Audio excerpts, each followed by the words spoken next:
There are times where I make mistakes, of course, and I make wrong decisions, and then I correct them. And there are also times when the community makes wrong decisions, and I correct them. It's sort of I'm utilizing the community as a tool. I ask them, I say, hey, do you want to see this? Do you want to see that?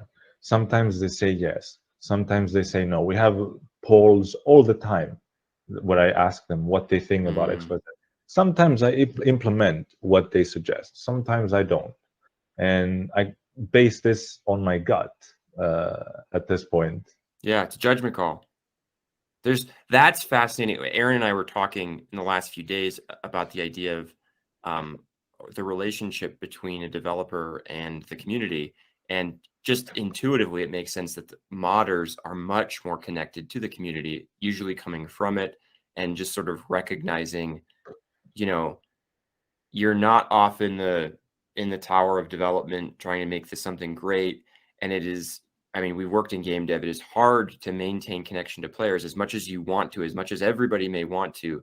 To some extent, there is an us versus them. We're the people that mess with your game, and we change the world in ways you don't understand. We're a modders right there with them. It's funny, Ben, that you mentioned that, because there's a purity there. There's a beauty and a purity there that I romanticize about, I think, a little bit. And I think, Will, it's why I look at guys like you and I find it so impressive. And I think when I'm coming from that place, I'm coming from that place as a player, not as a game developer. And it makes me really happy.